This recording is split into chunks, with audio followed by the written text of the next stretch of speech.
Okay, so yung next part naman is pupunta na tayo sa register to design yung mismong web natin. Now, yung unang gagawin natin is we will declare yung tinatawag natin na body. When we say body, it will talks about sa whole page na meron tayo. So, yun yung body niya. Now, ang unang gagawin natin is we will declare yung background natin dito. And ang background natin is gagamit tayo ng tinatawag natin na linear gradient. So, gagawin natin siyang gradient. So, yung first parameter natin will be 135.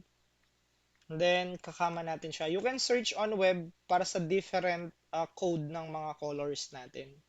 Next naman is meron tayong number. Then, set natin to 0F. Then, 2027. Yan. So, mapapansin nyo, nag-iiba na yung color niya ngayon. So, yung next color natin, first, comma, we need that. Then, set natin, itong mga suggestion niya, ilalagay natin siya.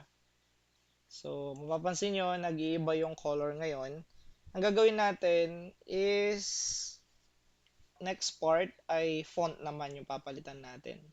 So, nasa sa inyo, no, kung anong colors yung gagamitin nyo dito. So, you need to search yung combinations ng mga colors. Pero yan yung example of codes na meron tayo. Next is we will continue para sa font natin. So, i-declare lang natin yung font. Yan. So, font family. Okay, so tapos pili lang tayo kung anong font yung gusto nyo. So, example ay ayan. Ayan. Example, may suggestion naman siya. So, mapapansin nyo, nag-iba yung font size nila dito. Okay, yung next part, remember dito sa register natin, meron tayong class name na register container. So, kukunin natin to as part ng CSS design natin. Now, ang next na gagawin natin is ipe-paste natin siya dito at lalagyan lang natin siya ng dot dito. Yan. Tapos, lalagyan natin siya ng opening and closing curly bracket. Okay, next naman, since natawag na natin si register container, maglalagay tayo ng width para sa consistency ng layout ng web natin. So, we will call out lang yung width. Tapos, lalagyan lang natin siya ng 420 px. Next naman is para ma-center natin ito, gagamit tayo ng tinatawag natin na margin. Tapos, lalagay natin 90 px auto. So, mapapansin nyo yan, mag-move siya dito. Yung mga margin, makikita nyo nag-adjust siya. Next is maglalagay tayo ng inner spacing. Para magawa natin yon, we will call out yung padding. Lalagay tayo ng 20 px dyan. So, ayan, nag-a-adjust na siya ngayon. Now, para naman sa border radius natin, no, para magkaroon siya ng rounded corners, ang gagawin natin is we will call out yung tinatawag natin na border radius at mag-assign tayo at least 12 pixel. Yan. So, after nyan, ang next naman na gagawin natin is we will call out yung background color natin.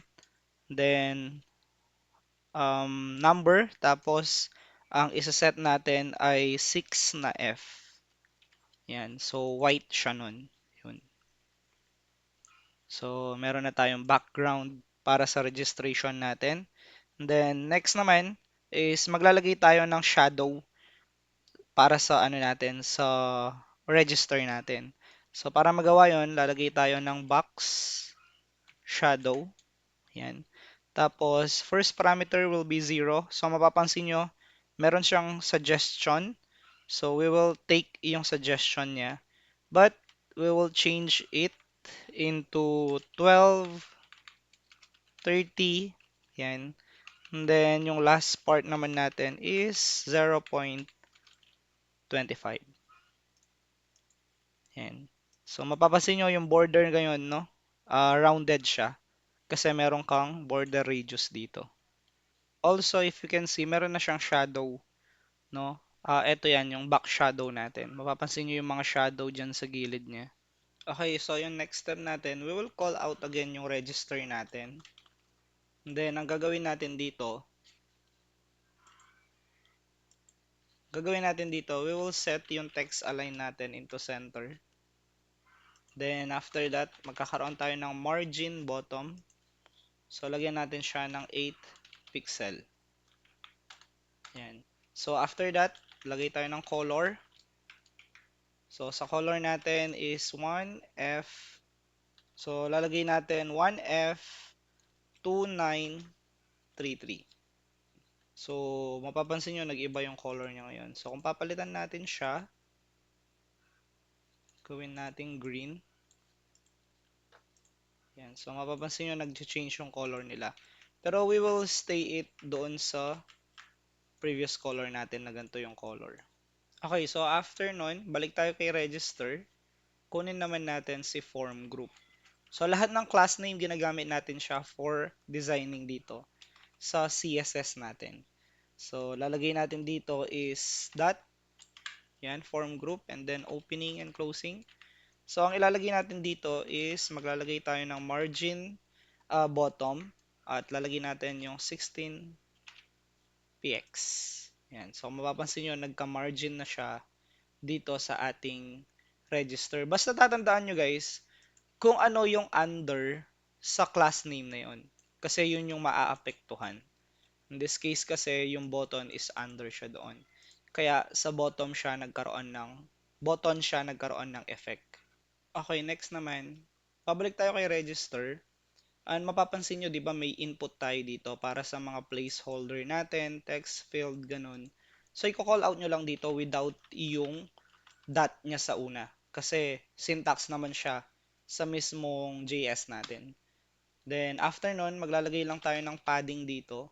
So, yung padding natin, let's say 11 pixel siya. Yan. So, mapapansin nyo, mag-iiba yung size ng text field natin. Tapos, meron din tayong border radius. So, sa radius ng border natin, sabihin natin 6 pixel yung gagamitin natin. So, mapapansin nyo, nag-iba din yung form niya. Then, gagamit din tayo ng border 1 pixel solid CC. So, tingnan nyo yung changes ngayon. So, ayan siya. So, kapag nilagyan nyo siya ng like 5 pixel, papansin nyo, magkakaroon siya ng border dito. Pero, 1 is good na para sa text field natin. Then, yan ang example ng input natin. So, yan yung magagamit natin pagdating sa designing ng field natin.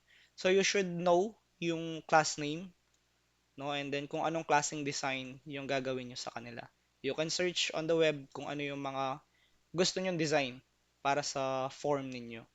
So, last thing, change lang natin ng konti yung button natin. So, since syntax naman siya ng ano natin, so hindi na natin kailangan ng that. So, we can direct to declaring button na lang. So, may suggestion siya. Yan, kunin na lang natin yung mga suggestion niya. So, ayun, tingnan nyo, nag-change yung ano niya. So, sa background color natin, let's say sabihin natin itong color na lang. Yan. Okay. Then, try natin change yung cursor natin. Yan. So, sabihin natin, yan. Pwede kayong pumili dito kung anong klaseng cursor yung gusto nyo. Pero I think pointer is good naman na pagdating sa mga web yan. Pointer. So, kapag inalis nyo yan, mapapansin nyo, hindi mag-change yung cursor natin. Yan siya. Pero pag binalik natin siya, yan, so mag-change into pointer yung cursor natin. So, yan lang, no? Yung simple CSS natin pagdating sa form natin for registration.